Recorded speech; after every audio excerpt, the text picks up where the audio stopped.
Okay, we are back with the Salty Pine podcast here. We have 3 guides today where we talk about waterfowl. We have one of the guides, my brother.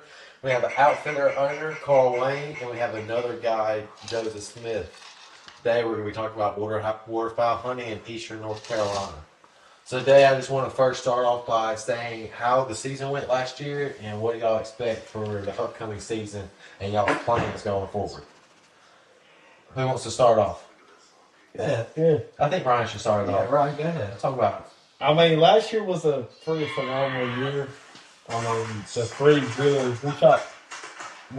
shot a bunch of ducks on the freeze. This year, I think it's going to be there's going to be a late season hunt. Being it's hard to get water this time of year. It's been in a pretty big drought. Right. Did you kill more ducks in the first split or the second split this year? Well, last year was the second. Last year, yeah. Last year was the second. When we had the big freeze, middle of January, till big ducks really showed up. We really worked on them. Yeah. Which from the pictures you posted and the pictures I saw, y'all did pretty well. Yeah, I mean, I think it was pretty good about the middle of January. That's good. All right, Carl Wayne, what do you got on the stop? On the hunt last year, it was a pretty banging season. I mean, we like Ryan said, we had a frost mid January, and we worked on it, didn't we, Jeff? It was fun. Yeah, we hunted. How many days we hunted? 4 or 5. I mean, when it froze hard, it was kind of slow. Yeah. Once it started thawing, I mean, we started. That thaw, damn. Yeah, we started banging Had a out feed, pretty much. for sure. And Joe, you helped somebody this year? Yeah, I helped Carl with Swan Acres, and we had a good swan season. That's good. Shot some geese. That's good. They didn't like shoot big bunkers. They didn't like shoot big breezes. Yeah. We did shoot a Eurasian this year. You didn't hunt that day. Kobe Latham shot a Eurasian in the pound. That was pretty dope.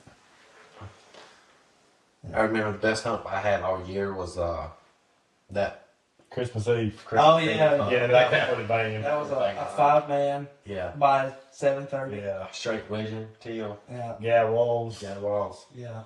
Kind of picked what we wanted to shoot. Yeah. I mean, it could have been pretty ugly, but we kind of picked and choose, picked up. Make sure we were right in our face. What about you, Joe? What was your best hunt last year? Be honest, Joe. Probably the last day of the season. No, that's right. Last day of the season? Yeah. What a way to go out. Yep.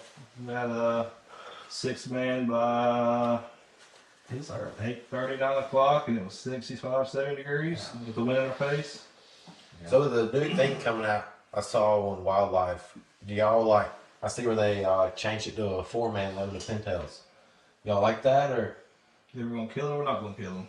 what y'all think? Yeah, I mean, we didn't shoot a whole lot of pintails, and But it's the place we hunt, it's not. yeah, I mean, it's not a really a pintail hole. producer. But we did set up for pintails this year. I mean, I think that the 3 pintail limit.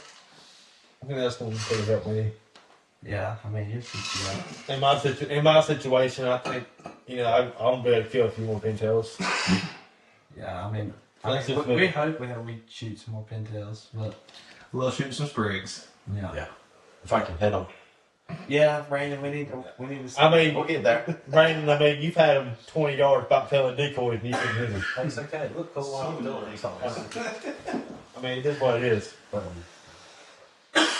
So I also saw with Youth Day this year, they're not doing it back-to-back weekends in February.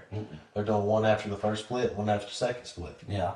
What's y'all's thoughts about that? Well, I didn't really like how the youth day was this year because the season ended on Friday, Yeah. and the following Saturday was youth day. Ducks didn't get a break. I mean, yeah. Not like it usually is. Yeah, I mean, I feel like for me, like the second youth day was 10 times better. I mean, the big ducks work better, pintails work better. Well, I mean, when the ducks usually get a week break, when you go back in there, they're kind of stupid. Yeah. So, I mean, when you're hunting them the day after the season goes out, there's really not much to expect. And you're trying to get your stuff to rest up between the splits, so you're just shooting them up again, stuff like that. Yeah, I mean, you got that 1 week split in there in December, and you go back to. I mean, a lot of people don't think a week makes a difference. Oh, But man. a week is A big, a big difference. I mean, New birds completely. Yeah. Especially if you can catch that full moon during the split Right. and a cold snap. I mean, the birds are right. They're going. So with you being your outfitter, you're an outfitter. Yeah, Swan Acre Outfitter. Swan Acre Outfitters. You got Hyde Swan, right? Yep, that's right. How was your year last year? We were 100% success, so That's good.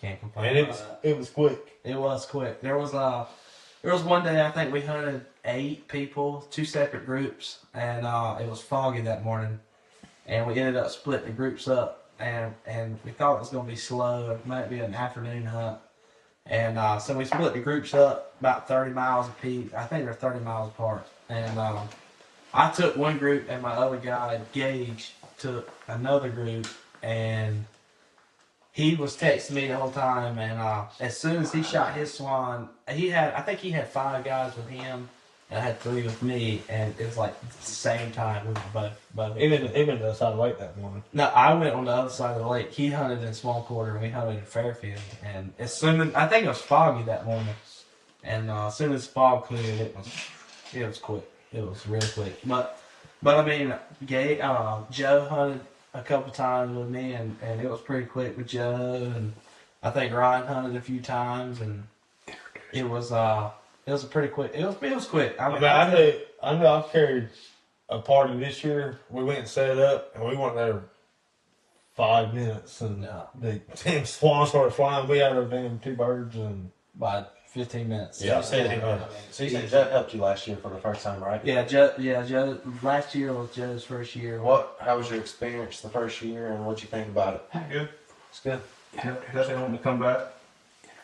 It's good. Yeah, like I remember last year with the fog and stuff. It just some days they moved late. You have to set there until 12 o'clock, and some days you were done by.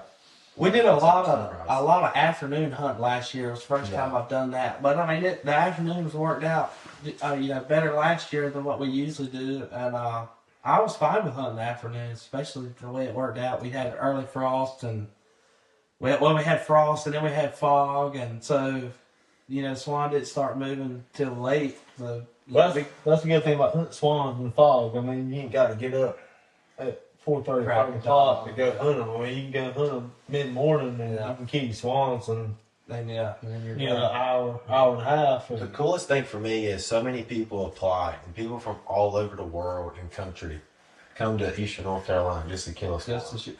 That's actually, me and Ryan, I had a guy come from Kentucky. Yeah. And it's the first time he ever drew a swan permit, and he Blue ash waterfowl. Yeah, bluegrass. Yeah, he was a nice guy. Him and his buddy, and they come down from Kentucky. First time they'd never even seen a swan before, and they were super pumped about coming. And they drove all the way from Kentucky that night. Showed up that morning to hunt. I think they sat in the blind for an hour. Yeah, Shot their 2 swans. They killed a couple breezes. Yeah, they killed a couple Big geese. And I mean, like I said, an hour, and they were back on the road back to Kentucky. And like that, with the coolest thing about that is you get like so many social interactions, and like you meet so many new people. Like last year, I helped Blackland, and I hope to help them again this year. Like being I played baseball at the collegiate level, we were able to carry San Diego Padres scout. That's good. Oh, that's nice. Yeah, he had a whole shotgun, like Cerakote and Louis Vuitton, and even had the emblem. That's the cool thing about God. You never know. You get to meet different people, different places, and Yeah, we ended up taking a guy that owns what's Spring Hill. Yeah, Spring Hill. Trent Lassiter. Yeah, Trent Lassiter. Him and his buddy come, and they shot their swan. Real top notch people. And with that, it's like friendships that you meet them the first day, and it's like friendships that can last for years. Well, that's like Trent. I mean, we hunted with him, and he invited us to go play cards at his house and hang out with him at his duck camp, and we went up there and drank liquor and had a good time, and It was nice. I mean, I thought I've heard of him before. Never talked to him, but he did get up with me about going swan hunting. Like I said, we killed a swan quick, and then that night we went and. I mean, me personally, I mean, all of us have guides. Yeah. That's the thing about it. I mean, the people I carry, like, let's say Trent, for example, I carried him one time,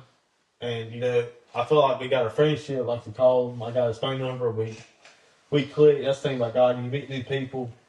Yeah. Every time you go hunting, and it's just. Yeah. There's a funny story actually. There's a old it honestly looks abandoned, an old barn that we ride by every day, like we're going to work. And you meet Ryan every time we pass it, we talk about it, and we're like, obviously nobody stays there. Yeah. Well, I had a guy call me. I think it was actually that morning that we had we had 8 people that day. There was 2 separate groups, and I took one group across the lake, one group in Swan Acre, and engaged to it. And ain't that the same crowd? Mm-hmm. That you take the crowd? That's right. And so these guys called me. I don't remember which from, but they called me and they were like, "Yes, you know, we're looking for a swan hunt." And I was like, "Yeah, you know, They told me what day they wanted to come. I was like, "No, I'm open that day." And they come down here and they shot their swan, and we were talking to them. They're like, "We live on this. We come down here and we stay at this barn." And they told me where it's from. I was like, "No crap." I said, "I swear, we ride by that barn every day, and you know, cause I mean, it just does not look like somebody." Right. But it's just a duck. I mean, yeah. Well, that's the thing about down here, like right where we live at. I mean, there's a hole in the wall. Yeah. You know, people are staying or coming out here and shooting. I mean, you know, me and Ryan are in the fire department, and I can't tell you how many times we've been to a wreck in that curve where the car looks like that almost goes through that barn. Yeah. And these people stay there when they come down. They just live there. Yeah. Yeah. It's also crazy, like, we live in a place where, like, we see stuff every day, but people come down here for a day and think it's just this one. Well, that's the thing. I mean, we take a lot of stuff around here for granted. Yeah. The refuge to me is the biggest overlooked thing for people down. Oh, by far. I mean, people come down here and go hunting, and when they get done hunting, the first thing they want to do is go right on the refuge. Well, they want to go right on the refuge and they want to go eat at Martell's. Right. So, well, I mean, you take like, you know, us 4, we hunt the same amount. So like, there's been times where me and you, for example, we went and we used to shoot straight big ducks. I mean, gadwall, widgeon, pintails. And, you know, we've had wood ducks and teal laying in our face, and we don't even think about pulling the trigger. And people would, you know, kill for wood ducks. Yeah, I mean, so many people I think that are tickled to death. Yeah, they would flip their, you know, their shit to see, you know, wood ducks, you know, work 20 yards from them, and where we don't pay no attention to them. Wood ducks is just another duck, but some people are like, it's one of their top birds they need to kill for like a list. Yeah. Like, thing I noticed about some of the people we've taken, they go around the country trying to complete the list of all the birds to kill. Yeah, that'd be something. And pintails is a big one. I mean, and even, you know, we all get excited when we shoot a pintail. But if you think about it, we've got loads and loads and loads of pintails. I mean, I know we're all guides, so like for me as a guide, I don't get too excited about shooting pintails. Oh, well, I mean, I get excited. I get excited about shooting anything, but pintails just aggravate me. Yeah, they're hard to work. They'll make you look like you never duck hunted before, because you'll sit there and you'll work, and then but just going to leave. I mean, for the slightest inconvenience, they'll just go somewhere else. But like, you know, like a flock of widgeon. I mean, you call a flock of widgeon 9 times out of 10, they're coming too. They coming. Widgeon, gadwall, they coming to you. I mean, you can work a... Yeah, probably my favorite. Oh, yeah, gadwall's fun. You can work a flock of pintails for, you know, an hour. 15, 20 minutes, and they do the same thing over and over and over and over again. Yeah, you'll be calling to them, and they'll be circling, and you're like, oh, they're getting a little closer. And next thing you know, they're a little bit further. Yeah. And then they'll be a little bit closer. And then they might be a little bit further. A pintail's a bird, like, you're like, oh, we're going to get him next flight. Yeah. And then all of a sudden, he picked up. Oh, maybe this, Start with like 10 times till he actually does something. Yeah, the biggest thing I've seen with a pintail is if he's right where you know, if he's circling, and you're like, oh, we can shoot him this way. You might as well go ahead and shoot him, because if you don't get him on this pass, The next pass, he's liable to be 100 yards higher. Well, that shot better thing. yeah, that's the way I messed up a lot as far as the guy. Like, Because I mean, everybody wants a duck in their face. I mean, I don't like sky busting, and that's a big problem with a lot of people that go down there and hunt. Is they love to sky bust. Right. I don't like to sky bust. I've always been, when I come up hunting with my dad and with my uncle Pat, the first thing I was ever taught was gun safety and don't sky bust. Yeah. If they're not in your face, don't shoot them. But when you're guiding and you got somebody paying a boatload of money to come and hunt, you got to call a shot. You think you can kill him? Right. So believe it or not, swan season is actually coming up very shortly. Very. Yep. So if you have your permit, make sure you apply to somewhere. Make sure you get your application and get your guide service booked. So based off last year, I know duck season is shortly approaching. First couple, it might be already in. Yeah, the 3-day season's in right now. Yeah, once it's once it officially starts. So I know you had your expectations last year, but what are y'all looking forward to, and what do y'all want to improve on, and what are y'all most looking forward to this upcoming season?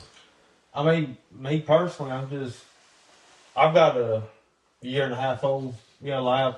I'm just looking to see how she transitions from last year to this year. But I mean, it's kind of one of the things you got to hunt a couple times to see what the birds are doing, what the birds are working like. I mean, it's a new batch of birds. Yeah. But you've gotten to the point now with your guiding. You've done it a lot longer than I have. You love seeing people shoot their ducks, but you have just as much enjoyment watching your dog. I mean, so killing. My biggest thing is like kids killing their first duck or killing their first pintail or killing their first trophy. That's number one on the list, but number two is my dog. I mean, love to watch a dog work. Yep. Yeah. I mean, if I can kill 30 ducks, I just assume my dog can pick up 30 kills. And your dog had a good year last year, right? Yeah, I mean, she picked up close to 300. She was hurt a couple weeks. I mean, so she would have been pushing 350, 400 if she wasn't hurt. Well, I mean, that's a lot of people don't realize 400 birds is a lot of birds in front of a dog, especially a dog starting out. Yeah, I mean, like I said, last year she was a year old, might as well say. I mean, when she was 6 months, she picked up 60, maybe. Yeah, I mean, that was at our time. Yeah. So what are you looking most forward to, Carl Wayne? Because I know you got to look most. Well, I mean, I'm looking for my swan hunting business. Obviously, more bookings. But if you got a dog too, you got to. Well, I mean, on the duck hunting side, yeah. I mean, my dog, I hunted him the end of the season last year. He wasn't but 5 or 6 months. And, I didn't take him enough to put him enough, in front of enough birds. But, the few times I took him, for him to never be on a bird before, I was. He did good. I was happy. Yeah, I mean, it takes some time with a dog. You got to put some birds in front of him. I mean, the last day when Joe was saying, the last day when we shot. I don't remember how many people hunted us. 6, and we shot a 6-man limit. But you got to think, being you, correct me if I'm wrong. It was 5 or 6. Yeah, it might be 5. Correct me if I'm wrong. Swan Acre Outfitters has just come up. It started to come up. Like you're just getting started. You're only doing it 2 days long. This will be my this will be my 5th year. Yeah. Like I say, it's just something new. But as the years continue to grow, the more clients you begin to book, and the more success you begin to have. Yeah, it's just like a time. And honestly, when you go with us, you got a chance to shoot. You got a chance to shoot big humpers. Yeah, I mean, I've got a deal. If you come the late January season, goose season's in, and I've got a deal. If you shoot a swan, we got some geese, and we. Like a 2-in-1 action. Yeah, we'll take you on a goose hunt. That's part of it.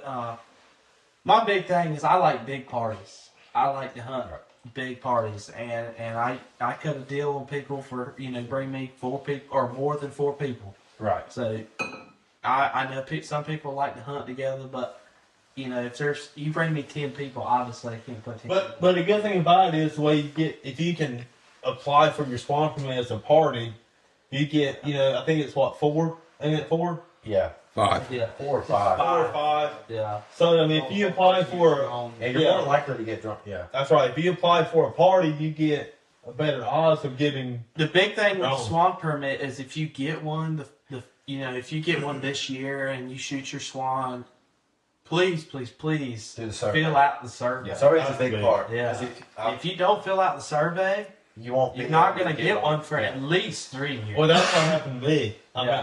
I mean, I didn't apply for one because Yeah, I didn't. I mean, I got don't one really 2 care years much ago. about shooting one, but Yeah, I didn't. you know, shoot 4 swan. years ago I had a permit, but I didn't kill one, but I didn't fill out the survey, so I didn't get one for 3 years. For now, I'm eligible to Right. get a permit. So my big thing this year that I've started doing this year is I've donated a couple swan hunts to a couple of silent rifles. One of them was for the sheriff's conference. Yep.